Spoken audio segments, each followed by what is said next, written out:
Welcome to Kingdomize, the podcast, where we discuss how to see our lives and our world through a kingdom lens, how to infuse kingdom culture into our families, our workplaces, and our cities, as we all participate in the dream of Jesus to see his kingdom on earth as it is in heaven.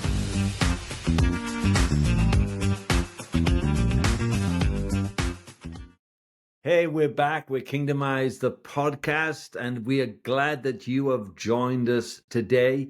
We are excited. We have a phenomenal podcast today. Dr. Brian Beatty, my friend, he is with us for the whole podcast.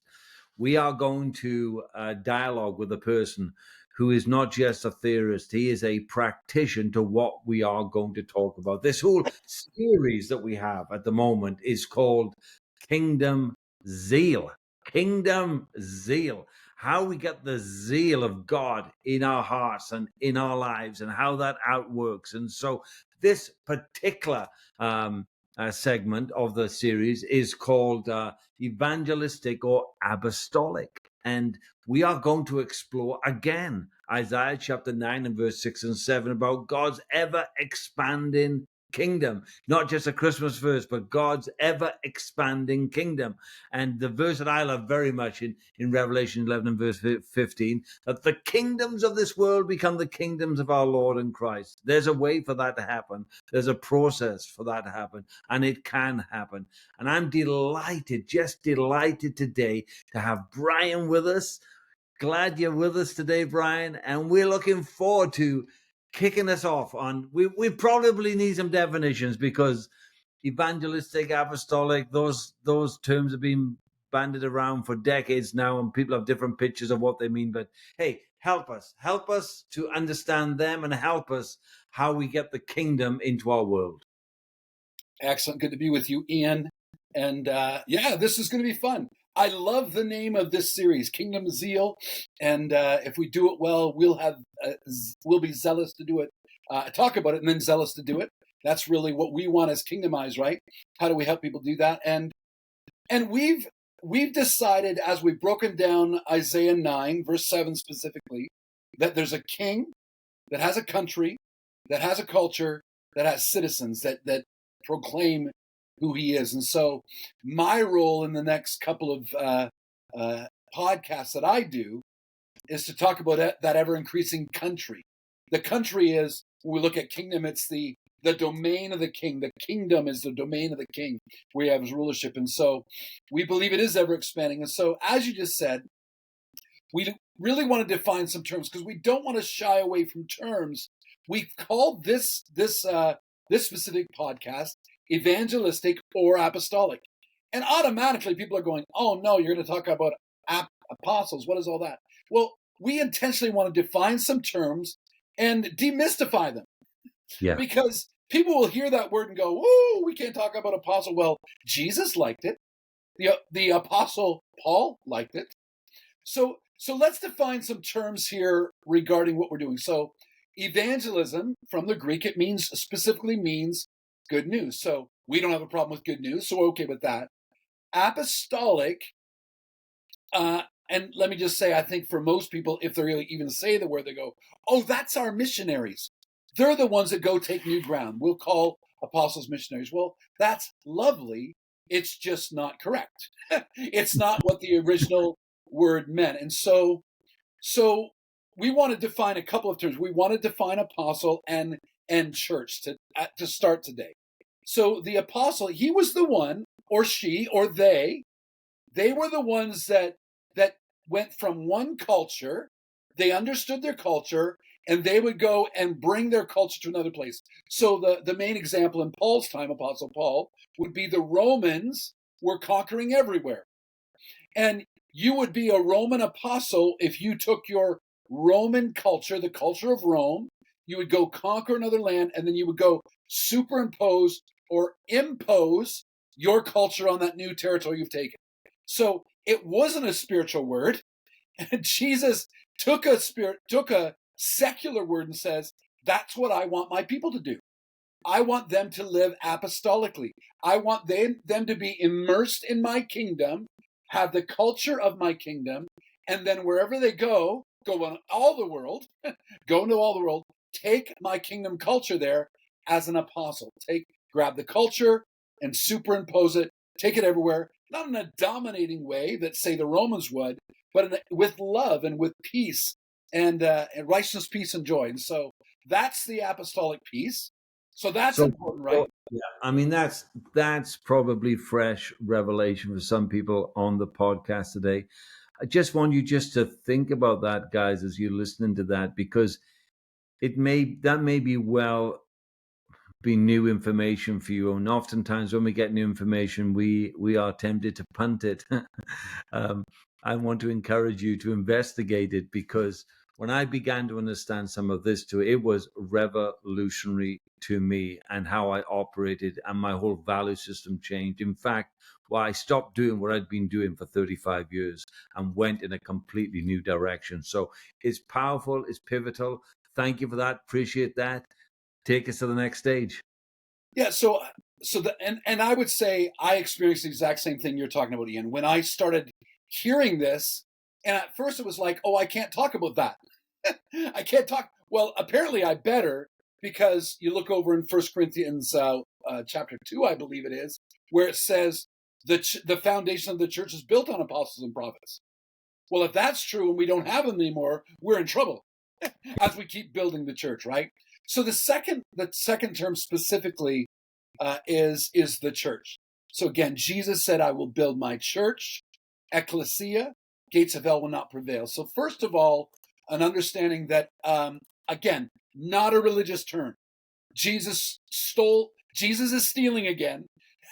Jesus steals another secular term, originated by the Greeks, ecclesia. It was these people that were called out of the city, that were leaders, that would come and lead the city. And Jesus said, I want that. I want, just way other cities have their city leaders or city councils, Jesus is saying, I want my church to be like a city council. I want them to care about everything that happens in the city. So really, an ecclesia are people called out. So that beginning, the prefix ek means out. And we've said, oh, we're the called out ones. And we're afraid of society. That became what happened, being called out historically. But no, it's not called out. It's called out to stop, not called out to stop, but it's called out to be trained, again, to get kingdom culture to go back and change communities and cities and nations. So it's really, again, Jesus saying, I don't want you to be afraid, like the gates of hell are afraid. We're on the advance. The gates of hell won't stop the advance of the kingdom, ecclesia, the church, and kingdom apostles, those that carry the culture of the king. So I know a little later you're going to expand a little bit of some of your understanding and thinking of Ephesians 4, which, probably both our historical roots. It focused on 11 and 12, apostles, prophets, evangelists, pastors, and teachers. But actually, the whole theme of the passage is the saints. How do we get the saints activated? How do we get the saints working? How do we get the saints going forward? And we'll come to that in a little while. I can see now that you are going to expand for us, which again was just revelation for me. Was the difference between the gospel of salvation and the gospel of the kingdom. And I didn't realize there were two gospels. So maybe you want to explain that to us.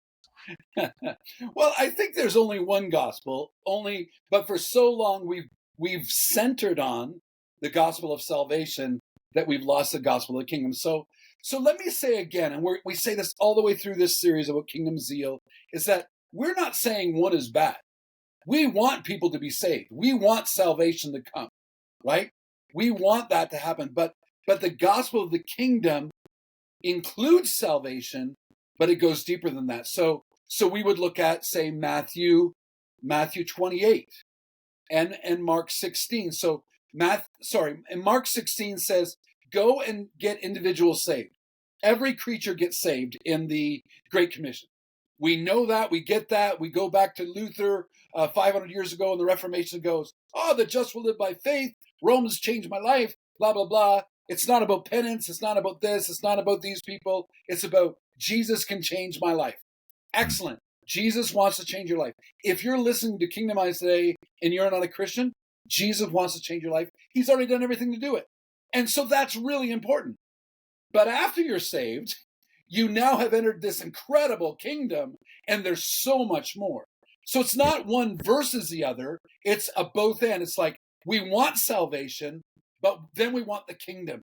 How do I now become part of the apostles that are called out that take the kingdom culture everywhere?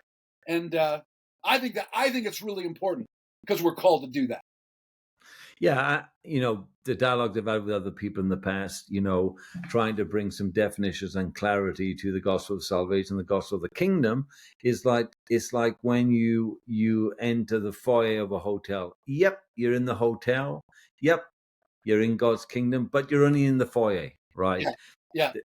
It's got 5 restaurants. It's got 500 rooms. It's got a conference center, and what the keys to the gospel of the kingdom does gets us into many other areas that we would have had before, but we need the gospel of salvation to open the door to get us in there. But there's much more beyond that door than we've actually ever realized, and so I'm excited about that. And so, Brian, how does that? Okay, that could be just theoretical, that could be just theological. Help us to understand how that filters down into everyday life. Yeah. So we've got the gospel of salvation, which is Mark 16, every individual. And then we've got the gospel of the kingdom, which is we are now to disciple nations. Well, that's pretty far apart. We've got the individual, we've got the nations. And so I always look at it this way, and I find it helpful for myself and for others when I share this, is that the gospel of salvation solves the problem that started in Genesis 3. Genesis 3 was the fall of man, where now we're separated from God. Well, the gospel of salvation brings man and God back together. But what we want to do is go back to Genesis 1, where God said, I want to create people that are in my image, so they are also creating.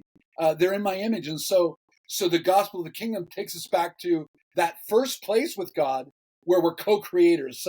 So as individuals, we're saved, but as co-creators, we're now creating systems. We're creating governmental places that makes thriving cities, thriving communities. So the individual thrives, but now the community, society thrives. And there's a reformation that takes place everywhere. Oh, that's absolutely fantastic. I love that explanation. I think the clarity is great for me, and I think it's going to be pretty great for our listeners. Now, there's a language used a lot, being used in the last 15 years about, are you missional? Are you missional? Somehow moving from evangelistic, which was crusades and outreaches and wherever. No, is your life a missional life? I've heard you talk about not just missional, but transformational. And I'm wondering, how do you see that? Can you be missional and not transformational? Can you be transformational and not missional? Like, how does all that work for you? Yeah, so this is our third point today. We defined some terms. We talked about gospel of salvation and the gospel of the kingdom. So we want to, and this is huge for us at Kingdomize, that we have an understanding of the calling to be missional and the calling to be transformational. And so I would say that you can be missional and not be transformational. You cannot get to a place of transformation. And so I made a little bit of comparison here, and I would start with the mandate. So I think when you talk about the good news, that's not the mandate, that's actually the method. It's good news. Jesus, in Acts 10, Jesus went about doing good.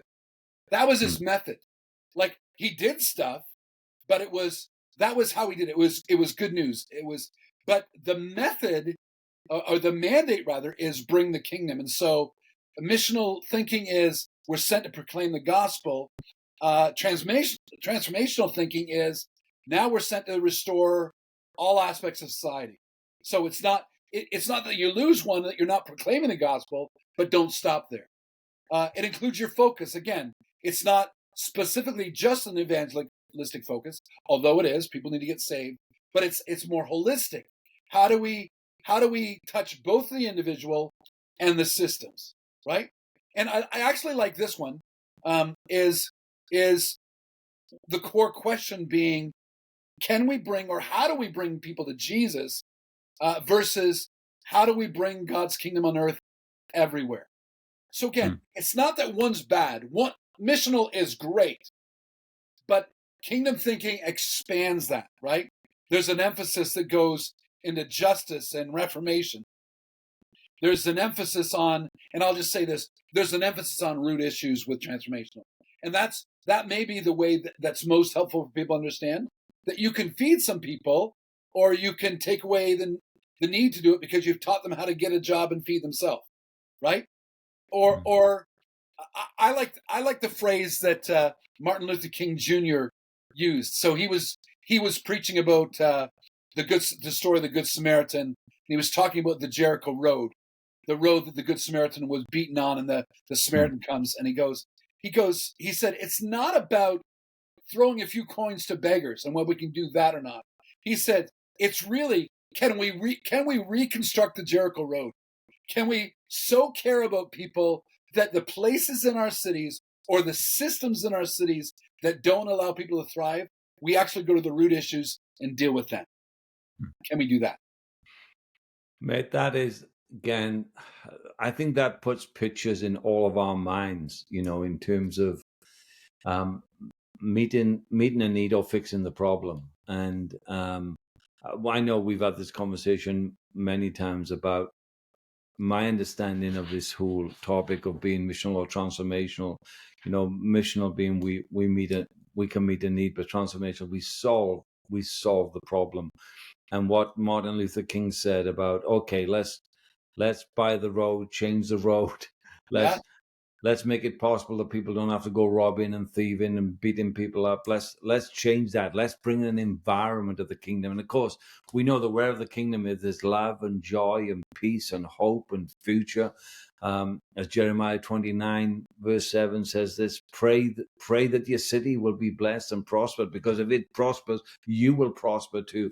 And I think that's the trajectory I think I'm hearing you on at the moment. And it is you are hearing. That is what you're hearing. 100% what you're hearing. And I would say, if we can understand, it's about getting to root issues. So we want to be socially active. Okay, that's a bit of a buzzword, the social action thing. Yes, be socially active. Find those areas in society that need help, but go deeper than the social action and get to the root issues. So root issues of the material problems, the motivational problems, the relational problems, the spiritual problems. Get to the roots of them and change that. Buy the road, reconstruct the whole road to Jericho. I love that. Brian, I know we're limited for time, but I've just got to take you there because you've done this in many different ways in Brantford. Can you just give us a little story, a little thing of what you guys have done? Because I just love these. They're so inspirational. So while we were talking there, I was actually thinking about Frosty Fest. So Frosty Fest, for don't know the story, Frosty Fest was a winter carnival that we started as a church back, 15, 20 years ago now, I guess. But it came out of a dialogue, out of a relationship with people in the city.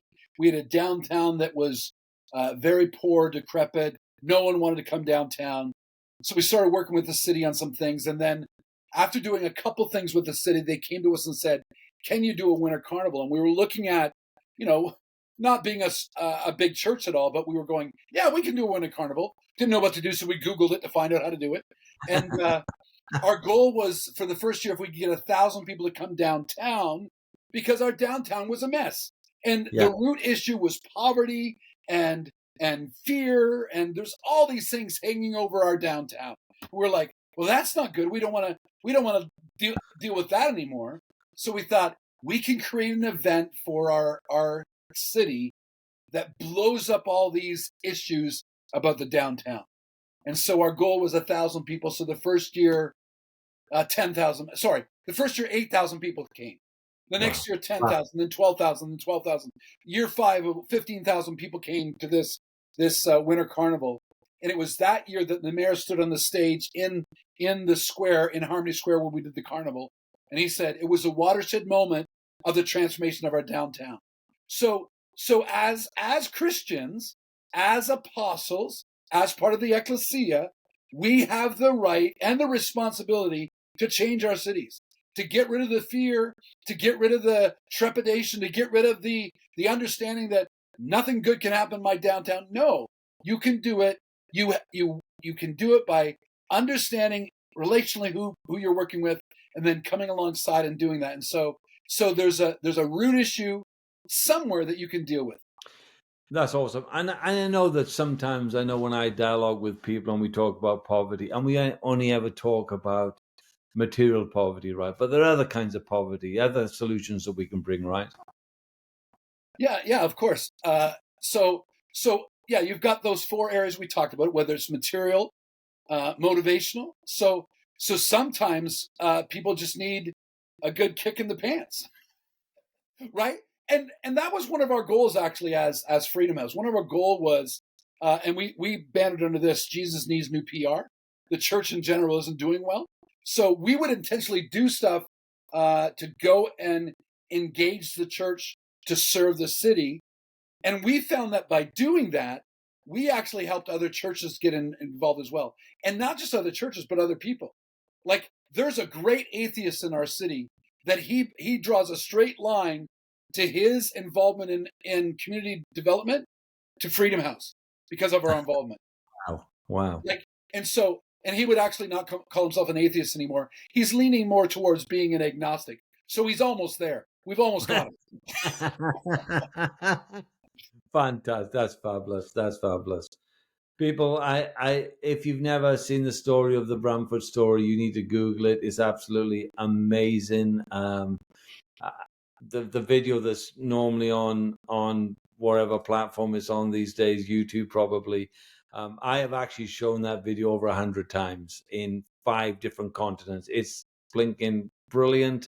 I'm never bored. I love it every time I see it because it just gives hope that we are designed to do something.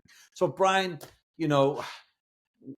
oftentimes there's a lot of rhetoric: go and take the city, go and do this, go and do that. But help us to understand how calling, gifts, intentionality, networking, cohesive development with other people, other people with similar values. How's all that work in terms of this mandate that we're talking about?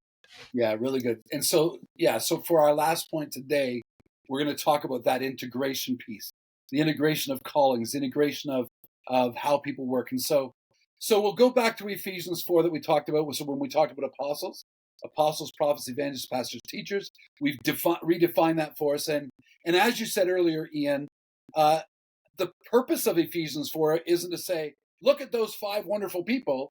It was to say, look at all the saints that those 5 giftings can release and equip and release into our cities. And so how do we do that? How do we get everyone working in the city? How do we get everyone working together? How can there be a mutual encouragement? How can there be mutual working? And so we would say this, that when you start working towards city transformation, there'll be one of 2 groups typically that start this. It's either a pastor's group or a business group. And what will typically happen is you'll get the pastors group to get a few pastors together and create a lovely pastor silo. Or you'll get a few business people together and go, we're supposed to love our city. And those business people will create a lovely business silo. And I want to applaud both. I want to applaud the pastors to get together, and I want to applaud the business people to get together. What I'm saying here is, if you want to change your city, you got to get them all together. You have to get the apostles, prophets, evangelists, pastors, teachers together to equip the saints. And then you got to get the people that are called to business. Those are called to church. Those are called to the arts. Those that are called to media or government. Whatever your calling is, that you now come together. So the pastors get together with the business people. Well, that's a mess, but you got to work through it. And then we're coming together with the governmental people. And that's a mess, but you've got to do it. And then you got to get together with the arts people and the musicians and that's a mess because they're all emotional. And it's just a mess. And it's beautiful. It's a beautiful mess. And it's got to happen. So if you want to be transformational in your city or your nation, or your community, it's about getting all together. So find somebody. If you want homework, find somebody this week that doesn't think like you. If you're a pastor, find somebody in business and go, hey, I've been thinking about making our city better. What do you think? Blah, blah, blah, blah, blah. Or if you're in government, find somebody else in another calling, sit down and have a chat and go, we need to work together. So again, some would call it the spheres of influence. Some call it the mountains, the domains. I don't care what you call it. Just bring people together, get out of your silos, and understand that you can't truly transform a city unless you do that. The integration of the callings and the giftings. That's absolutely brilliant. Brilliant. I know we could probably go on for hours on that whole gig, but guys, listen to this. We're just giving you tidbits here. These are less like hors d'oeuvres before the main meal. And there's a lot of meals coming, but these are just to get you thinking. These are just to get you going, and maybe you're already leaning in. You're already leaning into this kind of thinking, and you may have friends who are thinking differently. And so, look, we have a whole whack of podcasts. If this podcast is meaning something to you now, why don't you subscribe? And fresh podcast comes out every single week, every Monday, and you will be notified about that. This stuff has got brilliant content. It's inspirational, it's historical, it's biblical. You are going to find great help. But actually, I feel that some of your friends are going to get a great help from it too. So look, press the button, share, stick it on a text, send it to 10 of your friends, say, hey, have a listen to this. We thought this was heresy, but it's actually truth. It's absolutely fantastic. And I think these guys are onto something, and maybe we should engage with them a little more. Have a listen. So look, please subscribe so you'll know when a new one comes up, but please pass this on, because we think there's great information here to help you. So Brian, we're almost at the end. Just land the plane for us today, if you would. Yeah. So I would say, and we always talk about, in fact, the first part of our series talked about start with the end in mind, right? So the end in mind really is the kingdoms of this world. All the kingdoms become the kingdoms of our Lord and of his Christ.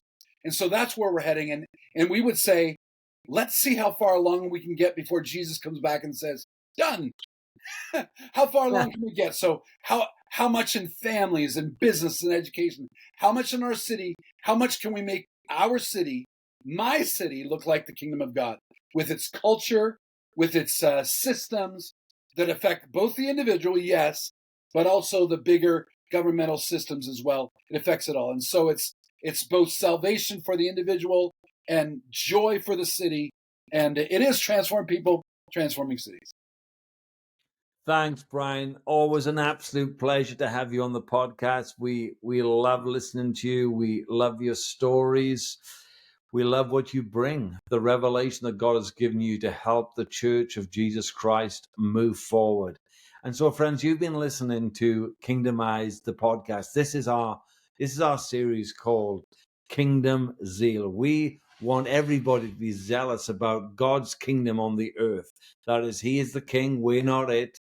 He is the king, and he wants to bring his kingdom to earth, because wherever the kingdom is, there's love and joy and peace and hope and flourishing.